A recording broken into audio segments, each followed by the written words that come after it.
ರಾಜ್ಯ ಕಾಂಗ್ರೆಸ್ ಸರ್ಕಾರಕ್ಕೆ ತೀವ್ರ ಮುಖಭಂಗ ಆಗಿದೆ. ಇಡಿ ವಿರುದ್ಧ ಎಫ್ಐಆರ್ಗೆ ತಡೆ ನೀಡಿದೆ ಹೈಕೋರ್ಟ್.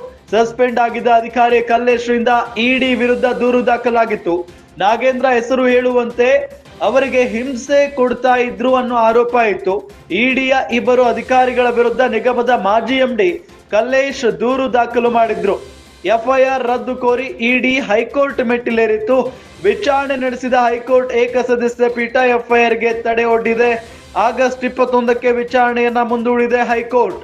ಸರ್ಕಾರದ ಪರ ವಾದ ಮಂಡಿಸಿದ್ದಾರೆ ಎಜಿ ಶಶಿಕಿರಣ್ ಶೆಟ್ಟಿ. ಪ್ರಕರಣದಲ್ಲಿ ಸಿಎಂ ಡಿಸಿಎಂ ಹೆಸರೇಳಲು ಇಡಿ ಅಧಿಕಾರಿಗಳು ಒತ್ತಡ ಹೇರಿದ್ದಾರೆ.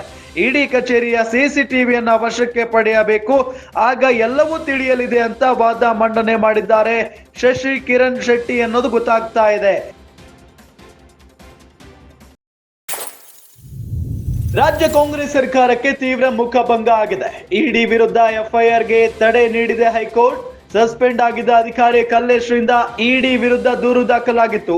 ನಾಗೇಂದ್ರ ಹೆಸರು ಹೇಳುವಂತೆ ಅವರಿಗೆ ಹಿಂಸೆ ಕೊಡ್ತಾ ಇದ್ರು ಅನ್ನೋ ಆರೋಪ ಇತ್ತು. ಇಡಿಯ ಇಬ್ಬರು ಅಧಿಕಾರಿಗಳ ವಿರುದ್ಧ ನಿಗಮದ ಮಾಜಿ ಎಂಡಿ ಕಲ್ಲೇಶ್ ದೂರು ದಾಖಲು ಮಾಡಿದ್ರು. ಎಫ್ಐಆರ್ ರದ್ದು ಕೋರಿ ಇಡಿ ಹೈಕೋರ್ಟ್ ಮೆಟ್ಟಿಲೇರಿತ್ತು. ವಿಚಾರಣೆ ನಡೆಸಿದ ಹೈಕೋರ್ಟ್ ಏಕಸದಸ್ಯ ಪೀಠ ಎಫ್ಐಆರ್ಗೆ ತಡೆ ಒಡ್ಡಿದೆ.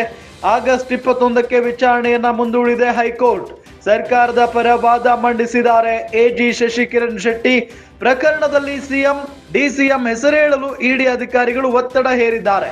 ಇಡಿ ಕಚೇರಿಯ ಸಿಸಿಟಿವಿಯನ್ನ ವಶಕ್ಕೆ ಪಡೆಯಬೇಕು, ಆಗ ಎಲ್ಲವೂ ತಿಳಿಯಲಿದೆ ಅಂತ ವಾದ ಮಂಡನೆ ಮಾಡಿದ್ದಾರೆ ಶಶಿಕಿರಣ್ ಶೆಟ್ಟಿ ಅನ್ನೋದು ಗೊತ್ತಾಗ್ತಾ ಇದೆ.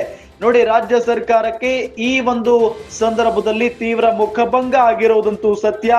ಇಡಿ ವಿರುದ್ಧ ಎಫ್ಐಆರ್ಗೆ ತಡೆ ನೀಡಿದೆ ಹೈಕೋರ್ಟ್.